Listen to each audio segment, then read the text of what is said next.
Okay, அனைவருக்கும் வணக்கம். இந்த வீடியோல நம்ம 12th ஸ்டாண்டர்ட் பிசிக்ஸ் யூனிட் 8ல இருக்கக்கூடிய 12th நியூமெரிக்கல் ப்ராப்ளம் தான் நாம டிஸ்கஷன் பண்ண போறோம். ஸோ என்ன அந்த ப்ராப்ளம் அப்படின்னா 81.9 into 10 to the power of minus 15 joule ஈக்க ஆற்றலை கொண்ட புரோட்டானின் டி பிராய் அலைநீளத்தை கணக்கிடுக. ஸோ கொடுக்கப்பட்ட வேல்யூஸ் பார்த்தோம் அப்படின்னா புரோட்டானின் நிறை எலக்ட்ரானின் நிறையை விட 1836 மடங்கு அதிகமாகும். So calculate the de Broglie wavelength of a proton whose kinetic energy is equal to 81.9 in 10 to the power of minus 15 joule. Given mass of proton is 1836 times that of electron. So இங்க பாத்தீங்க அப்படின்னா என்ன கொடுத்திருக்காங்க அப்படின்னா இயக்க ஆற்றல் அப்படின்னு நம்மளுக்கு கொடுத்திருக்கு. ஸோ இயக்க ஆற்றல் அப்படின்னா ஸோ நம்மளுக்கு கே வந்து கொடுத்திருக்கு.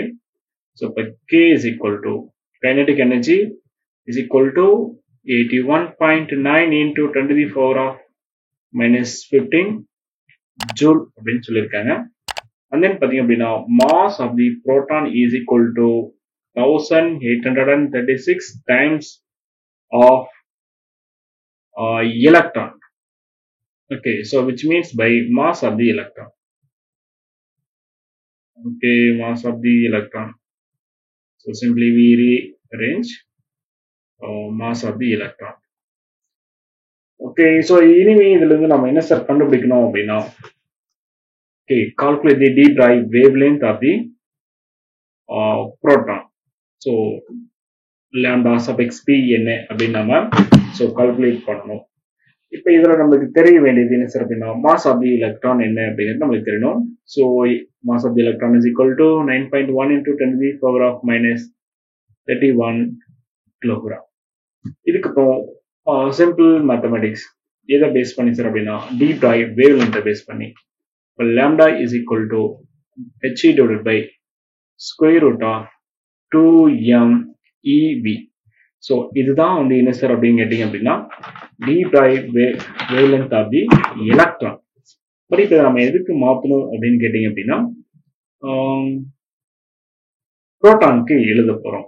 ஸோ அப்படி புரோட்டானுடைய மாஸா நம்ம இது எழுதணும் அப்படின்னா எப்படி சார், அதாவது it is a mass of the proton, so which is the charge of the proton அப்படின்னு நம்ம எழுதிக்கிட்டோம் அப்படின்னா ஸோ இந்த ஈக்குவேஷன்ஸ் எப்படி சார் நம்ம மாடிஃபை பண்ணலாம் அப்படின்னா he divided by square root of 2 அப்படிதான் இருக்கும், which is a mass of the proton. So mass of the proton which is equal to 1836 to mass of the electron into என்ன sir இருக்கு அப்படின்னு பார்த்தோம் அப்படின்னா ஸோ v into என்ன sir இருக்கு அப்படின்னா v இருக்கு. ஸோ இங்க பார்த்தீங்க அப்படின்னா அதாவது ev இருக்கும். ஸோ இதுல kinetic energy k is equal to என்னது ev. ஸோ இப்போ இந்த ev லைக் இது வந்து சார்ஜ் ஆஃப் தி எலக்ட்ரான் கிடையாது. So here it is charge of the proton. இப்போ ஈவிங்கிறத ரிப்ளேஸ் பண்ணிட்டு என்ன சப்ஸ்டிட் பண்ணிக்கலாம் அப்படின்னா கேன்னு சப்ஸ்டிட் பண்ணிக்கலாம். இப்போ he divided by square root of 2 into 1836 mass of the electron into kinetic energy.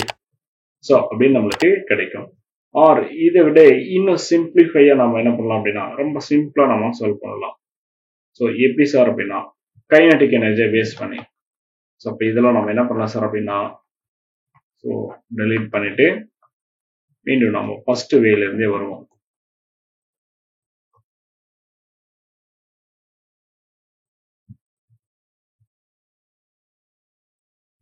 Okay, so இப்போ இந்த டி Broglie ஈக்குவேஷன்ஸ் இருக்கு இல்லையா, இப்போ இந்த டி Broglie ஈக்குவேஷன்ஸ் நம்ம based on this kinetic energy மாத்துவோம். இப்போ lambda is equal to he divided by square root of 2 into mass of the proton into kinetic energy இப்படி மாத்திக்கலாம்.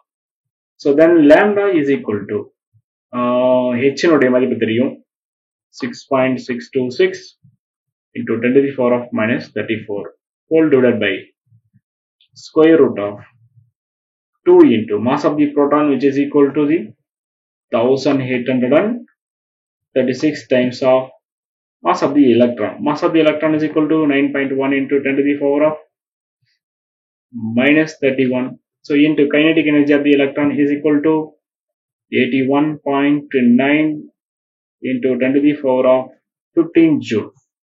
So இது நம்ம மேத்தமெட்டிக்கலா சிம்பிளிஃபை பண்ணணும் அப்படின்னா மேத்தமெட்டிக்கலா நம்ம சிம்பிளிஃபை பண்ணா wavelength of the proton is equal to 4 into wavelength of the proton is equal to இவ்வளவு sir நம்மளுக்கு கிடைக்கும் அப்படின்னா 4 into 10 to the power minus 14. Okay, minus 14 meter அப்படின்னு நம்மளுக்கு கிடைக்கும். ஸோ இதுதான் வந்து என்ன சார் அப்படின்னா wavelength of the photon. So இந்த வீடியோ உங்களுக்கு புரிஞ்சிருக்குன்னு நினைக்கிறேன். ஸோ ஏதாவது டவுட் இருந்தது அப்படின்னா கமெண்ட் செக்ஷன்ல கமெண்ட் பண்ணுங்க. Thank you for watching this video.